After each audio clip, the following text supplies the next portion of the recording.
नमः श्रीवर्धमानाय निर्धूतकलिलात्मने सालोकानां त्रिलोकानां यद्विद्यादर्पणायते।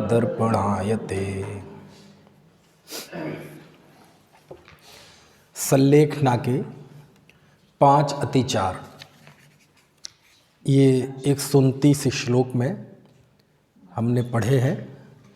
फिर से उस श्लोक का पाठ करते हैं और उसके बाद देखते हैं।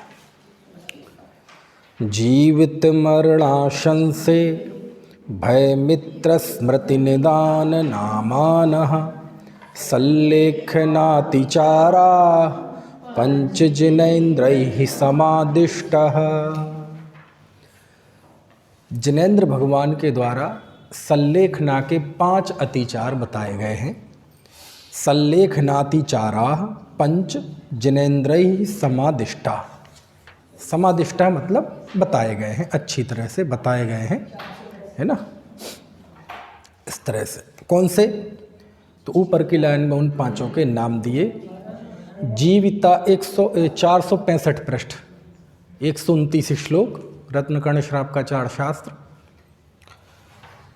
जीवित मरणाशंसे, जीवन की इच्छा और मरण की इच्छा।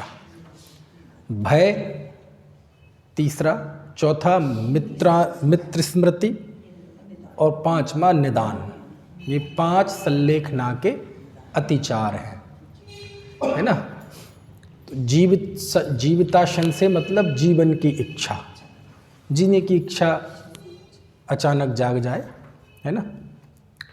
और मरणाशंसा मतलब मरने की इच्छा, थोड़ा सा अच्छा लगने लगे तो जीने की इच्छा होती है, दुख ज़्यादा हो जाए तो मरने की इच्छा होने लगती है। तो ये दोनों ही अतिचार हैं, है ना।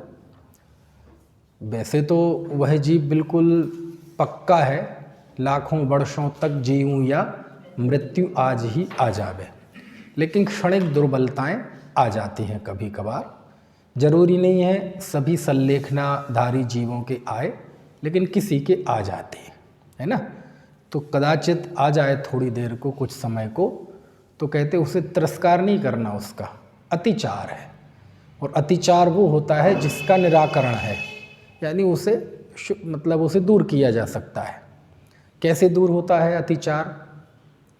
अतिचार मतलब दोष। तो वह अतिचार कैसे दूर होता है?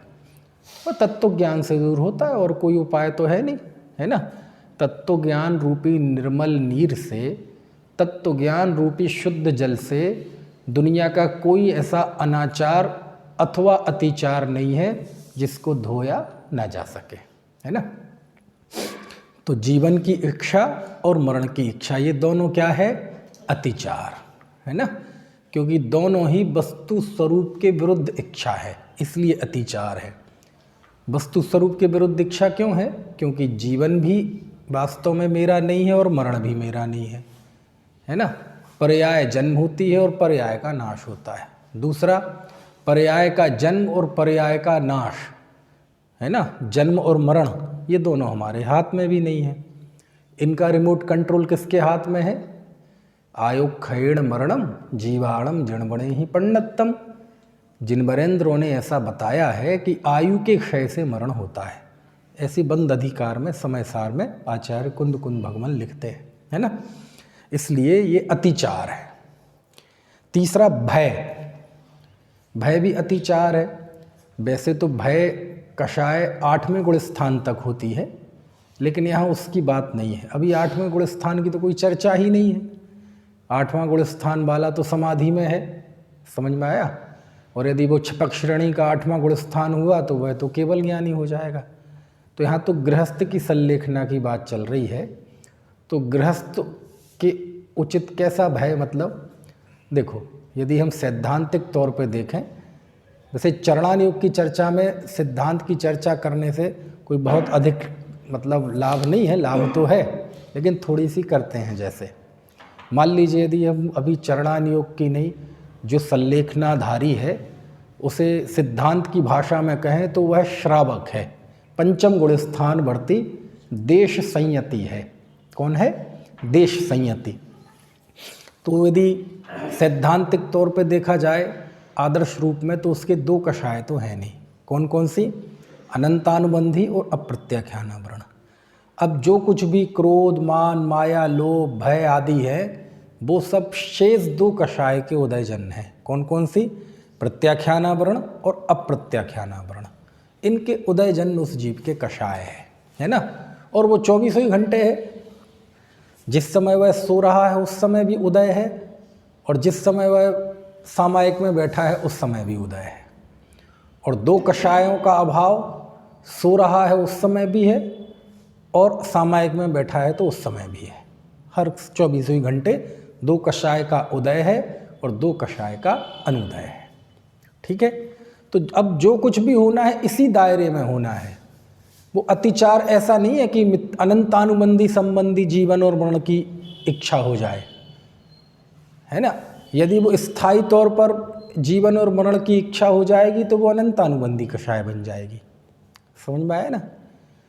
तो प्रत्याख्यानावरण कर्म का तीव्र उदय आ जाए और उसके परिणाम बिगड़ सकते हैं, लेकिन अभी ऐसे फिर भी नहीं बिगड़ेंगे कि उसका गुणस्थान गिर जाए, है ना। और गिर जाए तो उठ भी जाता है, कोई ऐसी बात नहीं है।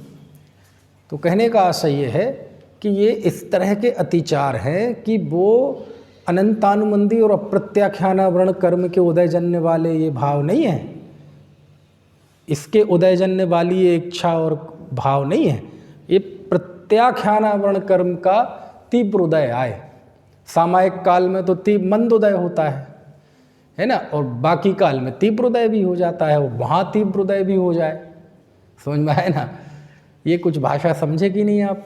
जैसे कोई 5वें गुणस्थानवर्ती जीव है तो उसके दो कषाय का तो है ही नहीं, तो वो तो अभी बाहर ही रख दो। अब तो दो बची, प्रत्याख्यानावरण और संजुलन। तो अब जो उसको सुबह से लेके रात तक, रात से लेके सुबह तक जो उसका ग्राफ चलना है जीवन का, वो सब प्रत्याख्यानावरण कर्म के तीव्र और मंद उदय वाला ही काम है सारा।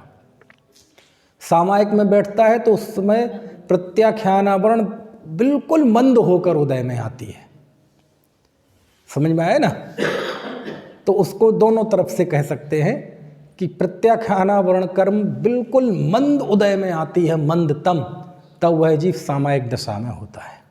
अथवा यूं कहें, जब सामायिक दशा में होता है, बिल्कुल सामायिक के बिल्कुल उस जोन में, है ना जिसमें वह शुद्धात्माभिमुख होता है, उस समय प्रत्याख्यानावरण अत्यंत मंद रूप से उसका उदय होता है। नाश तो हो नहीं सकती वस्त्र सहित दशा में महाव्रतों को पालन किए बिना, है तो अणुवृत्ति अभी, है ना। और बाकी प्रत्याख्यानावरण का उदय तीव्रतर ऐसा ऐसा चलता रहता है। तो एकदम ऐसा तीव्र उदय आ जाता है कि उसे मरण की इच्छा हो जाए, जीवन की इच्छा हो जाए, है ना। लेकिन वो ऐसी नहीं है कि वो उसका गुणस्थान गिर जाए, और कदाचित गिर भी जाए। हो सकता है ऐसा तीव्र उदय आए कि मरण की इच्छा, आत्महत्या की इच्छा हो जाए, है ना, अनंतानुबंधी उदय में आ जाए। लेकिन जरूरी नहीं है कि वो अब अनंतानुबंधी में ही रहेगा, फिर अपने पुरुषार्थ के द्वारा फिर वही गुणस्थान में पहुंच जाए, फिर अप्रत्याख्यानावरण और अनंतानुबंधी का, है ना, अभाव कर दे। ठीक है। तो अभाव से मतलब यहाँ क्षय नहीं है, अभाव मतलब उसको, है ना, उपशम कर दे। और दूसरी का तो खैर होता भी नहीं, क्षय उपशम जो भी है ना, टेक्निकल भाषा में अभी नहीं जाते हैं, लेकिन समझे अभाव का अर्थ समझना आप। तो ऐसा भी हो जाता है ना। यानी वह जीव वैसा ही संस्तर पे, चटाई पे लेटा है और उसी दौरान वो कई गोते लगा सकता है ना। 5 में से पहले में भी आ जाए, पहले से 5 में भी चला जाए, चौथे में भी चला जाए, और बाहर से ज्यों का त्यों रहेगा, अणुवृत्ति भी रहेगा, मतलब व्यवहार वृत्त तो रहेंगे ही ना, मिथ्यात्व अवस्था में भी। तो ऐसे सब हो जाता है। तो ऐसे ये अतिचार लगते हैं। यानी अतिचार आपको लगे कि उसको बाहर में कोई दिख जाएंगे, यानी उसके अंदर मरण और जीवन की इच्छा आए तो आप कोई समझा देंगे, या, है ना, ऐसा कुछ नहीं है ना। पीढ़ा में वो कह भी सकता है, अरे यार मर जाए इससे अच्छा, तो भले ही आप समझा दें, लेकिन बिना बोले बिना चाले भी उसको ऐसे मन में विकल्प आ सकते हैं। क्यों आ सकते हैं? मनुष्य है वो, समझ में आए ना। अभी उस भूमिका में नहीं पहुंचा है कि जहाँ भय कषाय खत्म हो जाए, है ना, 8वें गुण स्थान तक भय रहता है ना। तो इसलिए उस जीव को भय भी एक क्या माना गया है, दोष माना गया है। यानी उसकी अच्छी अवस्था तो ये है कि वो निर्भय रहे। अच्छा प्रश्न, मान लीजिए आखिरी के समय में भय हो जाए तो किसका भय होगा? भाई 7 भय हैं, तो कौन सा भय होगा? इहलोक भय, परलोक भय है ना, अकस्मात भय, वेदना भय, अनरक्षा भय। अरे सबसे ज़्यादा तो वेदना का भय होता है जीव को। काय का भय? वेदना का। मरने से डर नहीं लगता कई जीवों को, वो लगता है मरण वाली वेदना ना हो। समझ में आया ना। एक आदमी आत्महत्या कर रहा था, कूदने ही वाला था, तो पीछे वाले ने, वो पकड़ सकता था लेकिन इतनी दूरी पे था कि वो पकड़ नहीं पाता उसे। यदि शोर करता तो और जल्दी कूद जाता। तो उसने रोक लिया उसे, बोले क्या कर रहे हो? बोले हम जिंदा नहीं रहना चाहते, हम मर जाएंगे। तो उसने कहा देख भाई, तुझे मरना है मर जाइए, लेकिन एक बात ध्यान रखिए, हो सकता है तू कूदे और मरे नहीं।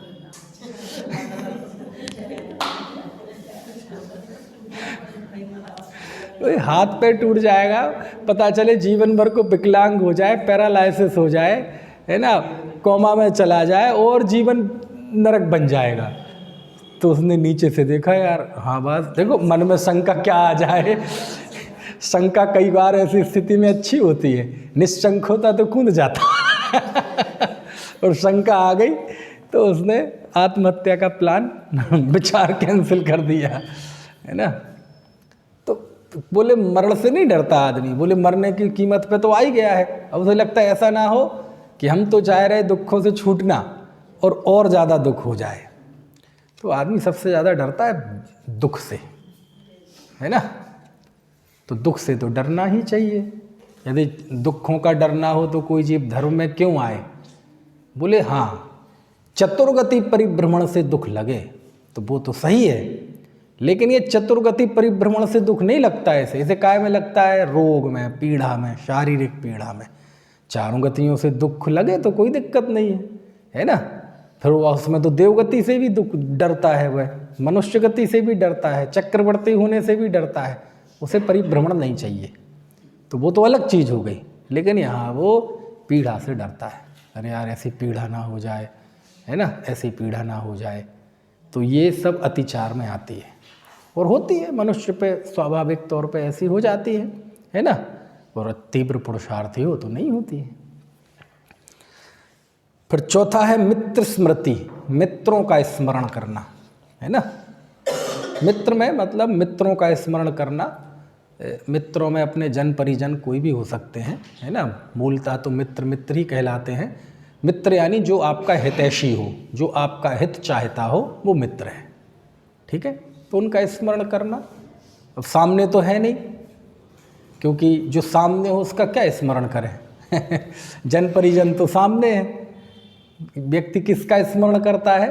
मित्रों का, है। आज हमारा वो होता मित्र ऐसा ऐसा ऐसा, है ना। बचपन में, युवावस्था में बिताए पे पल याद करेगा, ये याद करेगा। तो ये सब अतिचार है ना। और फिर है निदान। निदान यानी अरे ये संलेखना है और अच्छा है, ये कष्ट आ रहे तो कष्ट अभी ये पाप का उदय आके खत्म हो जाएगा, और इस, है ना, इस तप के बल पर, संलेखना के बल पर बढ़िया भविष्य में सुखों की प्राप्ति होगी, है ना। इंद्र, देवेंद्र आदि, इंद्र आदि पद, है ना, आदि में। अब इनमें बड़े पद तो मुनियों ही के हाथ लगते हैं, गृहस्थों के हाथ तो, है ना। तो ऐसे पद तो वो भविष्य में बढ़िया पुण्य लगेगा। तो ऐसा वो कहलाता निदान। वो क्या कहलाता है? निदान।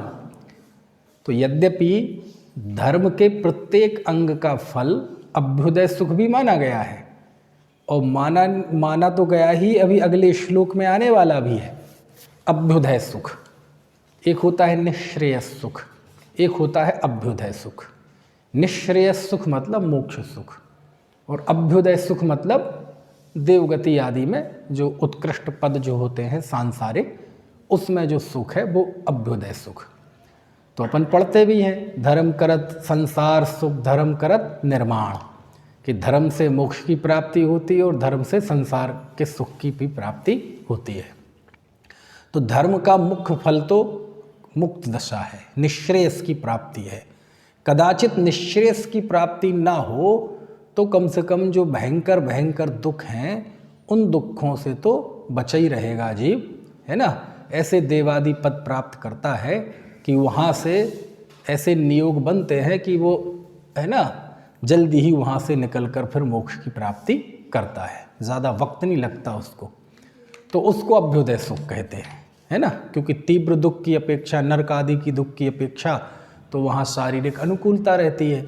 और जितने उत्कृष्ट जाति के देव होते हैं उनके कषाय भी उतनी ही मंद होती है, लेस्या भी उनके उतनी बढ़िया होती है, परिग्रह भी कम होता है उनके। तो जो जो ऊपर के देव होते हैं उन ऊपर के देव में परिग्रह वगैरह कम होता है, शरीर की साइज़ भी कम होती है, लेकिन उनके सुख की वृद्धि होती है ना। और देवांगनाएं तो 16वें स्वर्ग से ऊपर होती नहीं, पैदा तो दूसरे स्वर्ग से ही आगे नहीं होती, है ना। दूसरे स्वधर्म ईशान तक ही देवांगनाएं पैदा होती हैं। तो फिर ऊपर के 14 वालों का क्या होता है, जन्म यहाँ होता है, फिर जिनका नियोग होता है वो वहाँ चली जाती है ना। लेकिन 16वें स्वर्ग से ऊपर तो देवांगनाएं नहीं होती, है ना। तो देवांगनाएं नहीं होती, परिग्रह भी कम, शरीर का ऊंचाई भी, अवगाहन भी कम, लेश्या भी बढ़िया। तो ऊपर ऊपर जो जाते हैं तो उनके सुख की वृद्धि होती जाती है, समझ में आया ना। तो सबसे बढ़िया स्थिति तो यह है कि धर्म का फल मोक्ष है ना। और धर्म का फल मोक्ष है। अब मोक्ष नहीं हो पाए, अब गृहस्थ को तो मोक्ष होगा नहीं, है ना। तो कहते भाई अपने धर्म में स्थिर रहो, अभ्युदय सुख होता है। तो अभ्युदय सुख के लिए वो ये करता नहीं, लेकिन है प्रोडक्ट बाई प्रोडक्ट, समझ में आया ना। एक वो होता है ना, एक वह अलग ही लौकिक भाषा है, वो यहाँ लागू नहीं होगी। एक होता है प्लान ए और दूसरा होता है प्लान बी। प्लान ए क्या होता है, बिल्कुल सपने देखना कि मैं तो यही बनूंगा, मैं ये बनूंगा, बड़े पद की इच्छा, ये तो उसके जीवन का जो स्वप्न होता है वो है उसका प्लान ए। हालांकि प्लान बी किसी के पास नहीं होता, ज़्यादातर लोगों के पास, समझ में आया ना। प्लान बी का मतलब ये होता है मान लो वो नहीं हो पाया तो क्या करेंगे, क्योंकि हर आदमी का प्लान ए तो होता है, लेकिन उसे ये नहीं पता कि कदाचित मैं ए प्लान में सक्सेस नहीं हो पाया, उसको, है ना, उस गोल को अचीव नहीं कर पाया, तो उसके बाद मैं क्या करूँगा। और जिसके पास प्लान बी नहीं होता वो कई सारे आत्महत्या तक कर लेते हैं जब प्लान ए सक्सेस नहीं होता तो, है ना। खैर, तो प्लान ए, अब कोई IAS IPS बनने की जी तोड़ कोशिश करेगा। वैसे तो IAS IPS या जो भी बनना है, उस बनने के लिए जितनी मेहनत की ज़रूरत है उतनी कोई करता है तो वो बनता ही है। लेकिन कदाचित चलो ज़्यादा ही पाप का उदय हो और वो ना बन पाए, तो इतनी उत्कृष्ट पढ़ाई करेगा तो छोटी मोटी क्लर्क फ्लर्क की परीक्षा तो वो वैसे ही पास कर लेगा, समझ में आया ना। तो वो तो बन ही जाएगा, लेकिन वो उसके लिए नहीं करता है। काय के लिए, क्लर्क बनने के लिए या इस तरह की चीज़ के लिए नहीं करता है, वो तो काय के लिए चला है, प्लान ए। तो ऐसे ही होता है। तो मोक्ष का धर्म का वास्तविक फल तो निःश्रेयस है, मोक्ष की प्राप्ति है। लेकिन वो नहीं हो पाती है तो फिर भैया बाबू बन जाओ ना। लेकिन वो बाबू बनना उसका कोई, अच्छा जो आदमी ने जीवन निकाल दिया हो IAS IPS की तैयारी में, वो अंत में 30 साल की उम्र में जाके क्लर्क बन जाए, सरकारी क्लर्क सही, तो वो जाके बढ़िया बैंड बजवाएगा, खुश होगा, लोग शुभकामनाएं देंगे तो कैसा लगेगा, अच्छा लगेगा उसे, कहे कि शुभकामनाएं दे रहे, समझ में। तो शास्त्रों में भी दोनों ही फल कहे हैं, और आगे भी इस श्लोक में आचार्य समंतभद्र स्वयं ये बात कहेंगे जो अभी हम इस श्लोक के प्रसंग में कह रहे हैं। तो कह रहे हैं वो एक स्थिति बताई है कि मोक्ष होता है, मोक्ष नहीं होता है तो अभ्युदय सुख होता है। अब इसको पढ़कर कोई ये सोचे कि यार अब पंचम काल में मोक्ष तो होता ही नहीं है, और हम तो गृहस्थ हैं, सल्लेखनाधारी हैं, तो हमें तो मोक्ष होना ही नहीं है। समझ में आया? तो क्या करेंगे?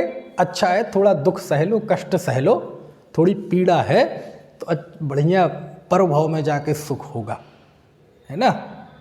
तो सुख होता है यदि ऐसी स्थिति अच्छे से सल्लेख ना हो, इसमें कोई वो नहीं है शंका, लेकिन उस सुख के उद्देश्य से यदि वो करते हैं तो फिर वो निदान कहलाता है। वो क्या कहलाता है? वो निदान है, और ये निदान अतिचार है, ये निदान दोष है। और यदि ज़्यादा समय तक रह जाए, लंबा खिंच जाए, तो फिर अनंतानुबंधी हो जाता है। फिर वो निदान फिर वो उसमें चला जाता है, निःकांक्षित अंग के विरुद्ध चला जाता है, और निःकांक्षित अंग के खिलाफ जो भी भाव होगा वो सब अनंतानुबंधी का होगा, है ना। इसलिए तो ये कहलाता है कौन सा अतिचार? निदान।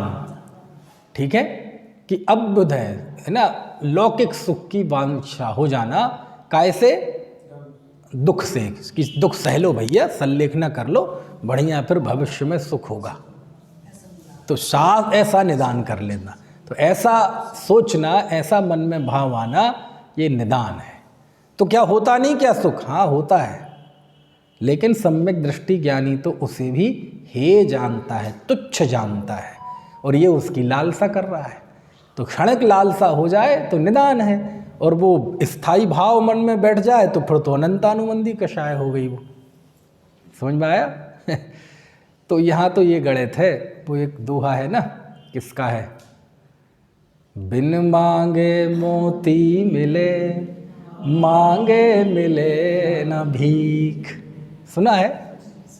बिन मांगे मोती मिले, मांगे मिले ना भीख, है ना।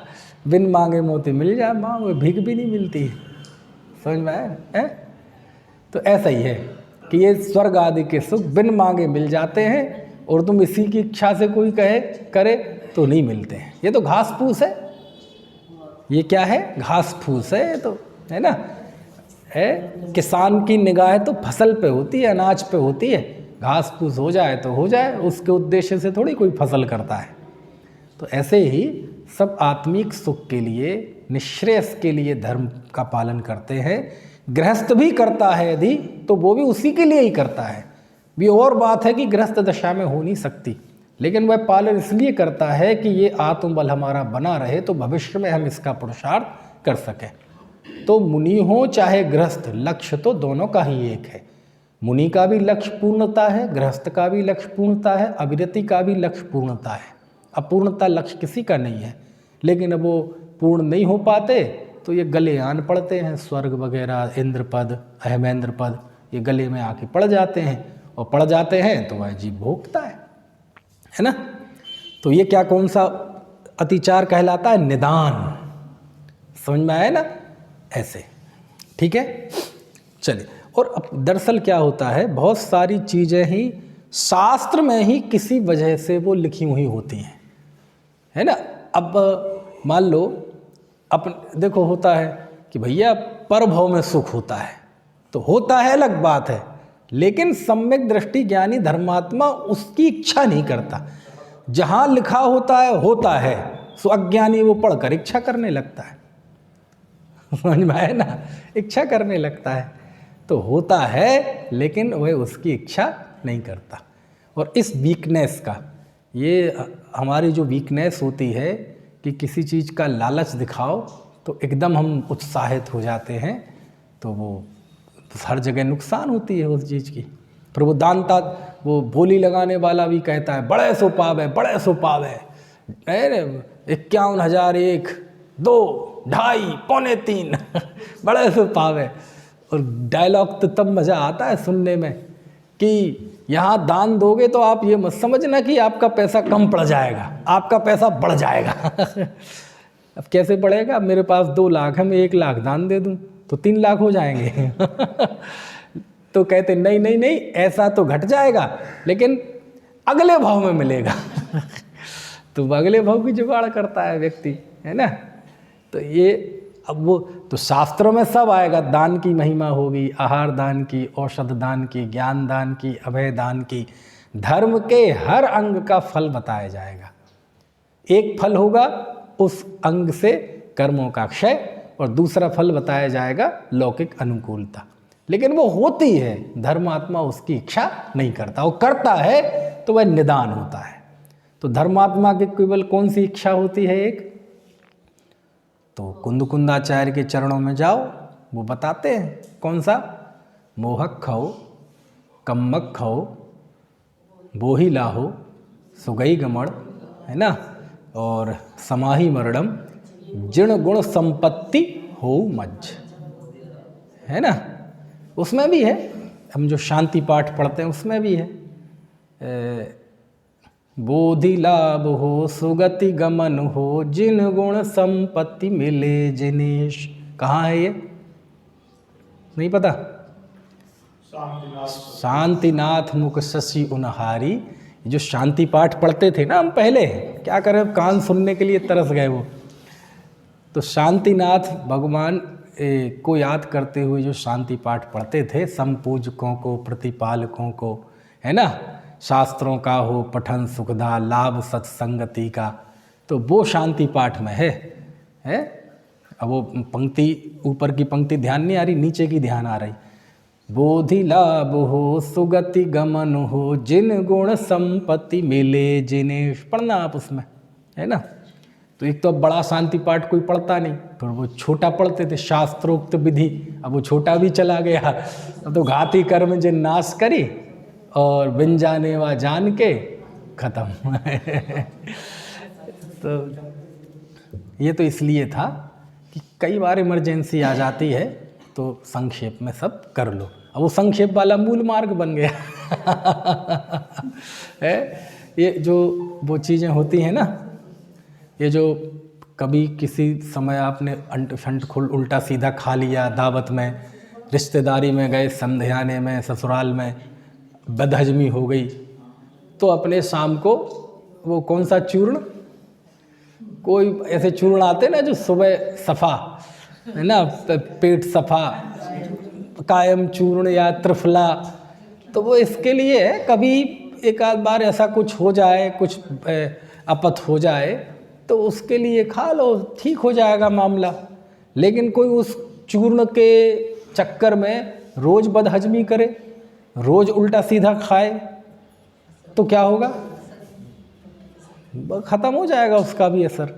तो ये तो कभी कभार के लिए था कि कोई इमरजेंसी आ गई, एकदम ऐसा कुछ हो गया। कई बार चीज़ें अपने हाथ में नहीं रहती कि तो चलो भाई संक्षेप में शांति पाठ कर लो, संक्षेप में मार्ग पढ़ लो, बस घाती कर्म जिन करके, है ना, भगवान को विदा कर दो। लेकिन अब वो मूल मार्ग बन जाए तो समझ में आए ना, तो वो ठीक नहीं है। तो अब उस बन जाता है तो इतनी बढ़िया बढ़िया चीज़ें निकल जाती हैं। कैसे, अब कितने आप सोचो, जब शांति पाठ पढ़ते हैं, पूरी पूजन हो गई, और फिर लास्ट में आखिरी में जब सब हाथ जोड़कर खड़े होकर बोलते हैं, क्या बोलते हैं, शास्त्रों का हो पठन सुखदा, लाभ सत्संगति का, सद्व्रतों का सुजश कह के, दोष ढाकूं सभी का, बोलूं प्यारे वचन हित के, आपका रूप ध्यान, तौलों से ऊं चरण दिन के, मोक्ष जोलो न पाऊं। तब क्या है, अरे आगे का बोलो ना, भूल गए। मम ही तेरे पुनीत चरणों में, जब लो ध्यान रहे प्रभु, तब लो, बुला उठाना जरा। अब देखो अब हम भी भूल गए वो, अब हम अलग थोड़ी हैं आपसे कहीं। तो कहने का आशा ये है कि उसमें है ये पंक्ति जो मैं बोल रहा हूँ कि निदान नहीं होता तो ज्ञानी की क्या भावना होती है।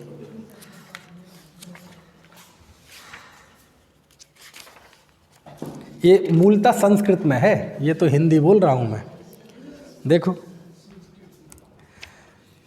तव पद मेरे ही में, मम ही तेरे पुनीत चरणों में, तब लो लीन रहो प्रभु, जब लो न पाया मुक्ति पद मैंने।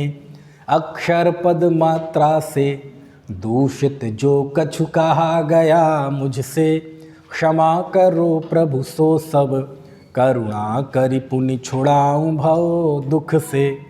अब है वो पंक्ति, हे जग बंधु जिनेश्वर पाऊं तब चरण शरण बलिहारी, मरण समाधि सुदुर्लभ। ये है पंक्ति, वो गलत बोल रहा था मैं।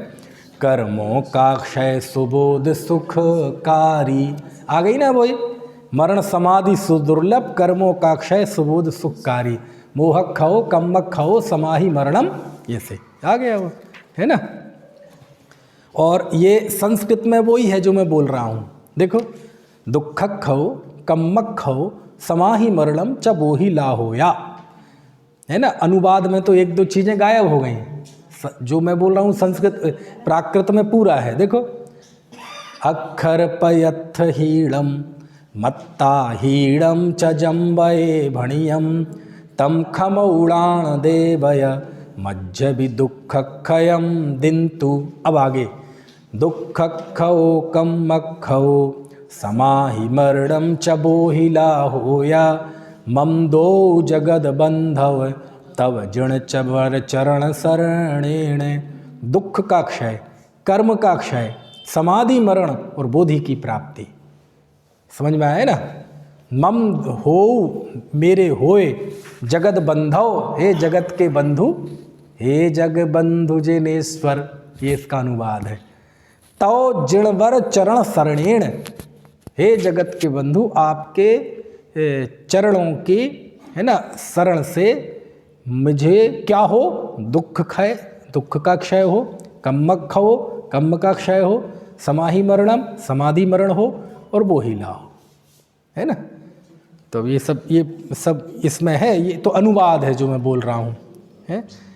फिर है वो बिन जाने व जान के, ये संकलित है या पूरा पूरा एक ही आचार्य ने लिखा हुआ है? शायद तुझे पास ये दुख खो कम्मक खो ये तो कई जगह आया है। अक्षर पयथ हीणम भी ये आया है ना।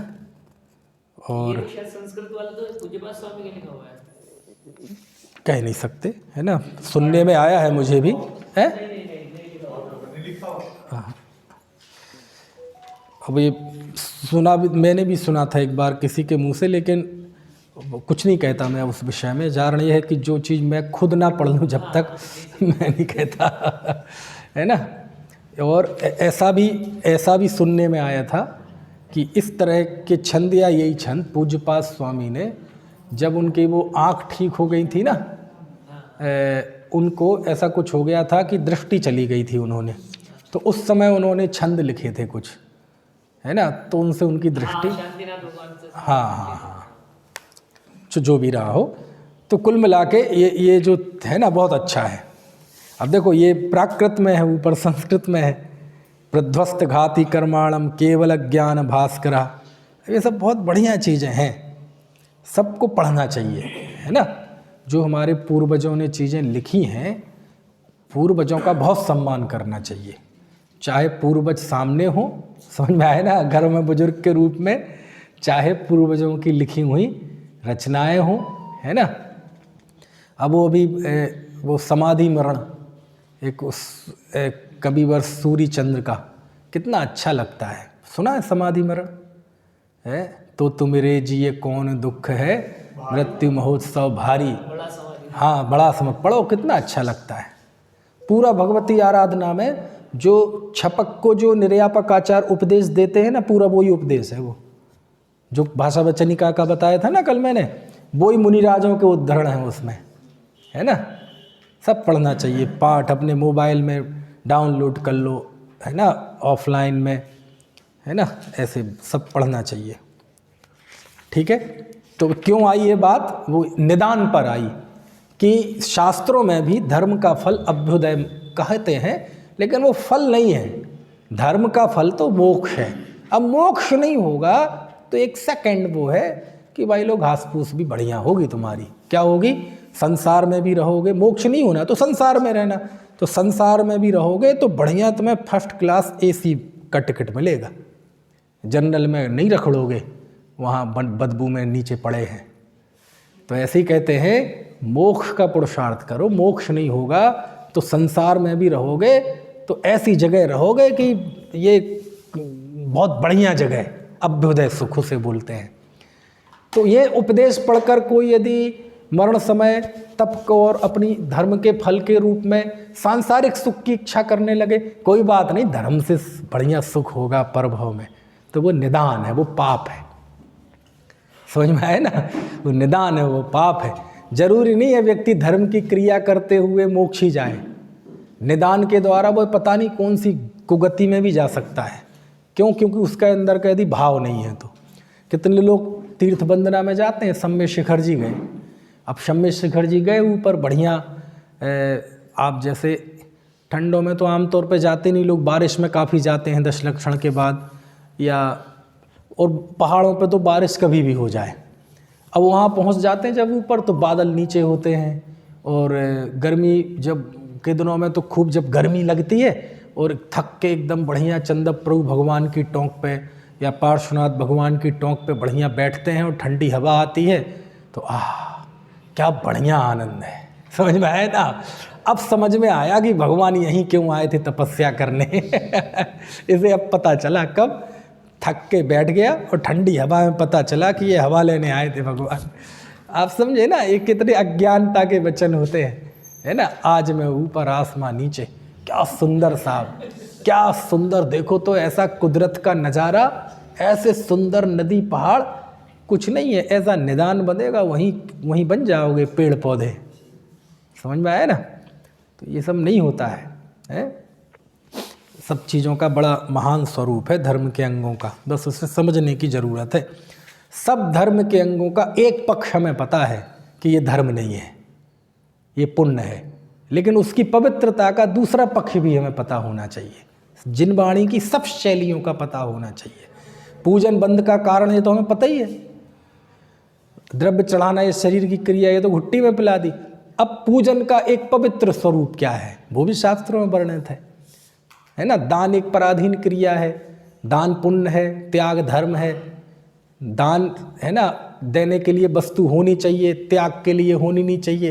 ये दान और त्याग में अंतर तो पता ही है, वो होना ही चाहिए, जरूरी है वो जानना। लेकिन दान का एक बहुत पवित्र स्वरूप भी है, वो भी जानना चाहिए। सब शास्त्रों में सब बताए है ना, सबको परिपक्वता के साथ सब चीज़ें जाननी चाहिए, है ना। तो हो गया 129वां श्लोक, इसमें 5 अतिचार बता दिए। पढ़ ले एक बार श्लोक, फिर अगले श्लोक की तरफ चलते हैं। जीवित मरणाशंसे भय मित्र स्मृति निदान नामानः सल्लेखनातिचारा पंच जिनेन्द्र ही समादिष्टा। समादिष्टा मतलब बताए, ठीक है। चलो अब आगे 130 श्लोक में वही बात जो अभी चल रही थी ना, वही बात इसमें आई है कि देखो, चलो पढ़ते हैं, श्लोक पढ़ते हैं, है ना। निःश्रेयसमभ्युदयं निस्तीरं दुस्तरं सुखाम्बुनिधिं निःपिबति पीतधर्मा सर्वैर्दुःखैर्नालीडः।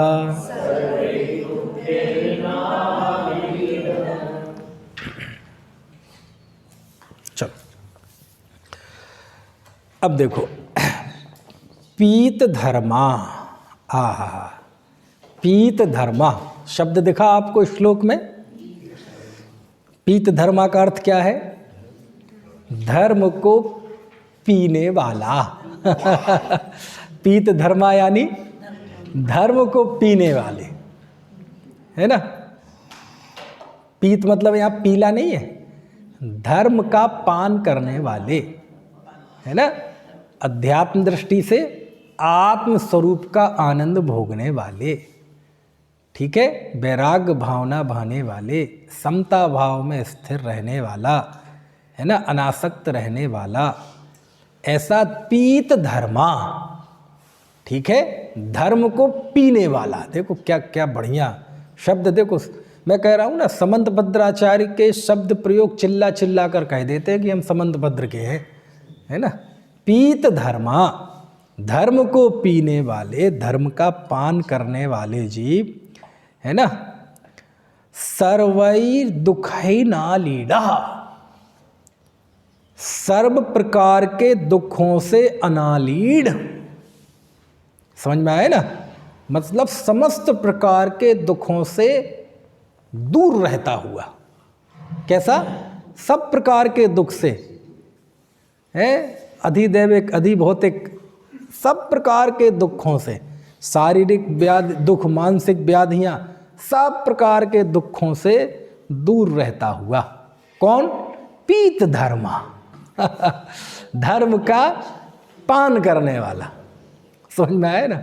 धर्म जैसे जल का पान करते हैं ना, ठंडा ही ऐसा जो रत्नत्रय का पान करता है, ऐसा वह जीव सर्वै दुःखैर् अनालीडा, सभी प्रकार के दुखों से अनालीड। अनालीड मतलब उससे रहित, अनालीड अनालिंगित, उसको नहीं छूता हुआ, उनसे, है ना, रूबरू नहीं होता हुआ, उनसे अछूता रहता हुआ। अनालीड मतलब अछूता, सब प्रकार के दुखों से अछूता रहता है ना। क्या करता है वो? निह पिबती, पान करता है। क्या करता है? घबराओ मत। निह पिबती, निह पिबती मतलब नहीं पीता है, नहीं, निह पिबती का मतलब पीता है, पान करता है ना। निह पिबती, वह उसका पान करता है, आनंद भोगता है। किसका आनंद भोगता है? निःश्रेयसम, निःश्रेयसम अभ्युदयम निस्तीरम दुस्तरम सुखाम्बु निधि। निस्तीरम, सुखाम्बु, सुख अंबु, अंबु यानी होता है समुद्र, है ना। तो सुख रूपी समुद्र को पान करता है। कौन सा सुख रूपी समुद्र? तो निस्तीरम निःश्रेयस, निस्तीर, निस्तीर मतलब जिसका कभी कोई अंत ना आए, ऐसे निःश्रेयस के सुख समुद्र का पान करता है। और किसका पान करता है? दुस्तरम अभ्युदय, और बहुत लंबे समय तक चलने वाले अभ्युदय सुख का पान करता है ना। अभ्युदय सुख का पान तो बस अगली पर्याय में ही कर जाएगा, है ना। लेकिन परंपरा से वह निःश्रेयस यानी मुक्ति को भी प्राप्त, उसके सुख को भी वह भोगता है। क्योंकि शास्त्रों में ऐसा आता है कि कोई यदि सल्लेखना पूर्वक मरण करता है तो वह 7 या 8 भव में वह जीव मोक्ष जाता ही जाता है। इससे ज़्यादा कर्म में ताकत नहीं है कि उसको रोक सके। समझे, 7-8 भव में वह मोक्ष जाता ही है। और क्षायक सम्यक दृष्टि हुआ तो क्षायक सम्यक दृष्टि को तो उसी भाव में जाना चाहिए मोक्ष, है ना। लेकिन मान लो पहले से आयु बांध ली, है ना, तो क्या करेगा? अब मनुष्य आयु बांध ली तो अब आयु तो वो हो नहीं सकती, एक बार आयु बांध ली तो भोगनी पड़ेगी, है ना। तो फिर वो, और देव आयु बांध ली तो, है ना, तो वो देव आयु में जाएगा, फिर वहाँ से निकल कर मोक्ष जाएगा, है ना। और यदि मनुष्य त्रेंच आयु बांध ली हो पहले से तो नरक भी बांध लेते हैं, शाहजहाँ श्रृणक ने बांध ली थी, तो वो जाएगा पहले नरक तक, फिर वहाँ से निकल कर मोक्ष जाता है। और देव, नरक और मनुष्य और त्रेंच बांध ली तो वो मनुष्य त्रेंच ही होगा। आयु कर्म में आपस में संक्रमण भी नहीं होता कि बदल जाए, चारों आयु कर्म में आपस में संक्रमण नहीं होता, और दर्शन मोह और चारित्र मोह में आपस में संक्रमण नहीं होता। तो वो रह जाएगा, वो भोग भूमि का मनुष्य होगा। फिर कहाँ होगा? भोग भूमि का। अब भोग भूमि में चला गया, अब भोग भूमि वाला वापस मनुष्य में पैदा नहीं होता। भोग भूमि वाला नियम से देवगति में जाता है, स्वधर्म ईशान तक जाता है। समझ में आया? तो वह वहाँ से निकल कर देवगति में जाएगा। फिर हाँ, मुझे ऐसा ध्यान आ रहा कि उससे ऊपर नहीं जाता। फिर वहाँ से निकल कर फिर मोक्ष जाता है। तो देखो अब उसके चौथा भाव हो गया, है ना। और देवगति में जाएगा तो सर्वार्थ सिद्धि तक में चला जाए, वहाँ से निकल के मोक्ष होगा। तो जो सर्वार्थ सिद्धि वगैरह में जाएगा उसके भाव तो कम होंगे, तीसरे ही भाव में मोक्ष जाएगा, वर्तमान भाव को जोड़ दो तो, लेकिन काल लंबा होगा। और जिसके 4 भाव होंगे उसके भाव ज़्यादा होंगे लेकिन काल कम होगा, क्योंकि वहाँ पल्योपम में आयु, फिर वहाँ से निकलकर दूसरे स्वर्ग में भी चला जाए तो वहाँ भी 2 सागर मेरे समझ से होती है उत्कृष्ट, जो भी होती हो, तो वो आयु तो वो सब मिला के बहुत कम होती है। और कोई अगले भाव में अहमेंद्र हो जाए तो 33 सागर की आयु के आगे पल्लल लगते कहाँ हैं, है ना।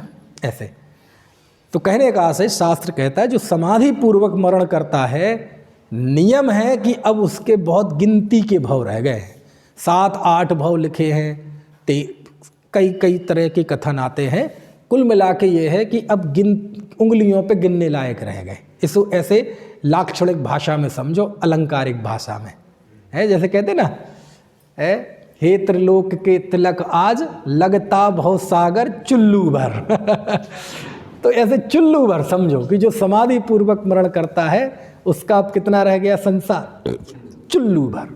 अब चुल्लू भर में 5, 8, 10 भाव चुल्लू भर ही है वो, क्योंकि पंच परावर्तन का स्वरूप कोई समझ ले तो उसके आगे 5, 8 भाव चुल्लू भर। चुल्लू तो बहुत ज़्यादा होती है ना, चुल्लू तो बहुत ज़्यादा होती है, समुद्र में से एक बूंद भी है ना वो भी ज़्यादा है। एक हम कहें ना बिंदु, सिंधु में बिंदु बराबर, तो बिंदु भी बहुत बड़ा है। 7, 8, 10 भाव अनंत संसार के सामने एक बिंदु बराबर भी नहीं है ना। संसार अनंत है और वो 7, 8 भाव कितने काल होगा उसका, है ना। देव में भी चला जाएगा तो असंख्यात स्पर्श होंगे और क्या, ऐसे 2, 4 भाव। चलो ठीक, चलिए तो ये 130वां श्लोक हुआ। अब आगे समाधि का जो मूल प्रसंग है वो तो यहाँ पूरा हो गया, हालांकि अभी अधिकार वही चल रहा है, क्योंकि देखो आप 467 पेज पर देखो, यहाँ लिखा सबसे नीचे सल्लेखना अधिकार समाप्त, 135 श्लोक के बाद, है ना। लेकिन जो सल्लेखना की व्यवहारिक प्रक्रिया है ना, वो तो पूरी हो गई बात। अब आगे उस निश्रेयस का स्वरूप क्या है, तो 131वीं गाथा में आचार्य ने मोक्ष का स्वरूप बताया। तो उसमें बताया कि जन्म, जरा, रोग, मरण, शोक, भय आदि से रहित जो अविनाशी शुद्ध आत्मा का जो स्वरूप है वही निर्वाण है, वही निश्रेयस है। तो ये आया, तो वही बात, यानी अब सीधी सल्लेखना से जुड़ी हुई बात अब आगे नहीं है, तो वो बातें भी जरूरी है, तो उसको अपन अभी गौण करेंगे। हमारा केवल उद्देश्य था श्रावकाचार के आधार से श्रावक की सल्लेखना पर अपनी बात करना, और वो चर्चा यहाँ आकर पूरी हो गई। तो अब इसी भावना के साथ इस विषय को समाप्त करते हैं कि हम सभी जीवों का सल्लेखना मरण हो, समाधि मरण हो, जब मृत्यु सामने आ जाए तो हम उसके सामने अपने तत्व ज्ञान के दम से सामने बिल्कुल अडिग योद्धा की तरह खड़े रहें, ऐसी भावना के साथ